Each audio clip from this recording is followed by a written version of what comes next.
your article, the Taming the Sound and Fury of the Empire of Chaos. Yes, it was published, I think, 1 hour or 2 hours before our conversation. Yeah. Yeah. He- I would assume that you're talking about. I read your article because you've sent it to me, and what are the main points that you're trying to make? Because I want to go first of all your main points, then when we can go into details of Of course. what each one would mean. Go ahead and your take. Well, there are several interconnected points, Nima.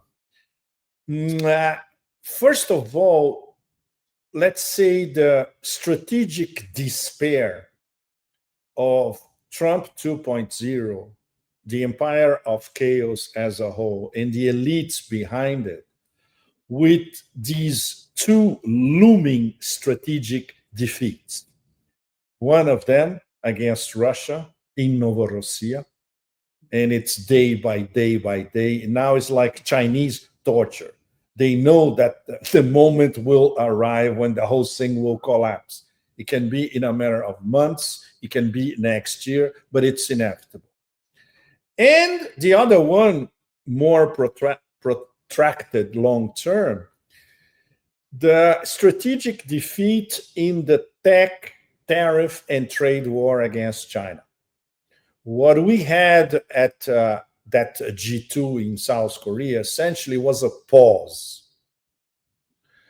China did not move 1 inch. Trump had to move. So we had taco again.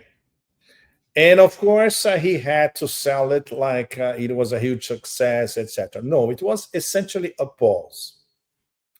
And maybe by discussing with Xi or listening to Xi, assuming he was listening to Xi, he understood a few facts of life in terms of Chinese geoeconomic power, China as the top trading partner of most nations on earth. And the Chinese are ready if Trump wants to unleash a trade tariff war against them.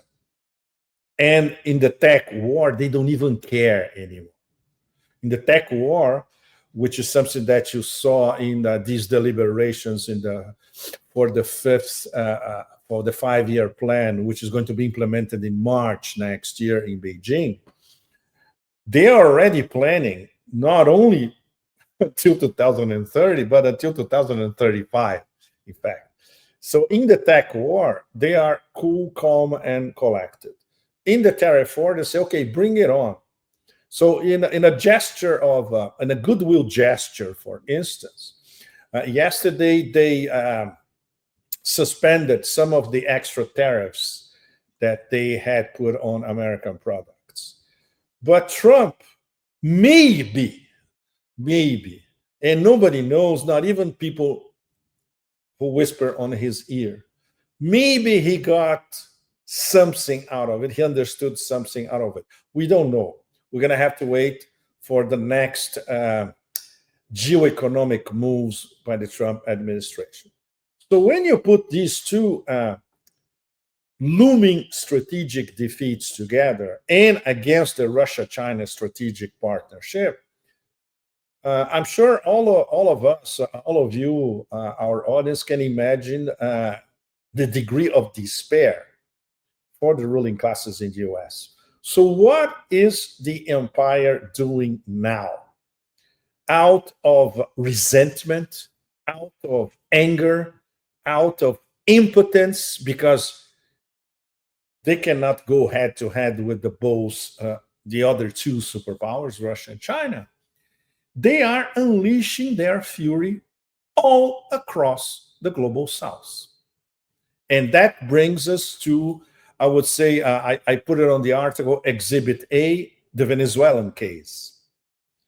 So this is part of the fury of the empire. Okay, can we annex Greenland? Not going to happen. Can we annex Canada? Not going to happen. Can we bomb Russia and China? Not going to happen. Okay, let's bomb Caracas. Okay, this is obviously the comic book version, but it's not very far from what's really happening.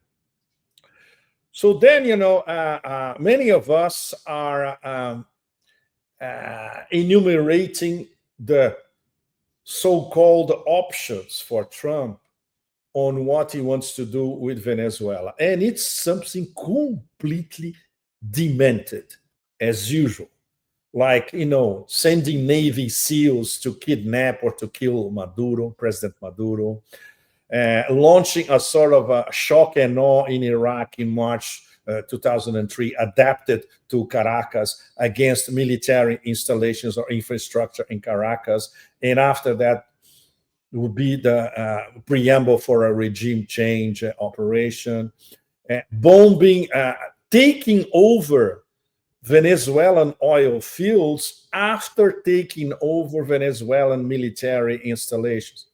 So it's completely out of control. And obviously, this is on Trump's table. And he might even, okay, let's do all of the above. Everything is possible. And considering that he had that lowly gusano, Marco Rubio, as Secretary of State, which the only obsession in his life is regime change in Venezuela, Cuba, and Nicaragua, this might as well happen. So the Russians are paying a lot of attention to it. Ryabkov today said, look, we are in close contact. We have all channels of communication open talking to Caracas. So if I would say a combination of neocons behind the neocon Rubio influencing Trump, and in the end he makes a completely absurd decision, it's not only Caracas. Moscow will be part of the game. And it's true, it's confirmed. Wagner as an entity doesn't exist anymore. But Wagner commandos with actual war experience in Donbass and in the Sahel, they are already in Venezuela. The Chinese are helping in the background. We don't know exactly what the Chinese sent to Caracas, but they are helping in the background because they have serious interests in Venezuela as well. So this is where we are. It's a reflection of the imperial impotence, resentment, anger, and now they are unleashing everywhere. And the list is enormous. For instance, they are using Al Qaeda in Mali to destabilize one of the key members of the Alliance of the Sahel States. The death cult in West Asia continues, unchecked. They're going to try something somewhere in Asia, could be in Central Asia, could be even here in Southeast Asia, sooner rather than later. And so we have Caribbean, Africa, West Asia. It's, selected nodes of the global south. And so the main message in fact, the main question at the end of the column, I'm asking, is Russia and China and the majority of the global south ready to stare down an empire completely out of control? We hope they are, but we're not sure. What you've mentioned, Pepe, is so important for us here in Brazil and in Latin Yes, America because the main question right now, I think, in the mind of the people here is that is Latin America becoming the empire's new battleground? yes. And There's no question, Nima. You know that. You live in Brazil. yeah, and how is that going to influence the foreign policy of these countries in Latin America? Are they going to be We should be asking this question to the Itamaraty in Brasilia, yeah, right? yeah, exactly? Are they even commenting on it? Have you seen any serious comments coming from the Brazilian Foreign Ministry? No, No. Well, that already and answers part of our question. but you can feel it that nobody's happy about what's going on because you know that Brazil and the United States are dealing with many issues because the Trump administration is making a lot of problems for Brazil, and And there is no unity in the Latin America. You have to consider that. Once again, but that's the history of Latin America, and that's the history of Iberian Latin America and Brazilian South America. Horrible, horrible. Well, I remember I grew up with that. We had more information when I was in school in the 60s or 70s about the United States and Europe than about our neighbors in South America. It's absolutely horrible. Well, this project, which was, of course, the sub-colonial, neo-colonial, crypto-colonial elites on both sides, and the top elites in the colonial north, was obviously to keep Latin America in disarray, and without most of the major actors not talking to each other.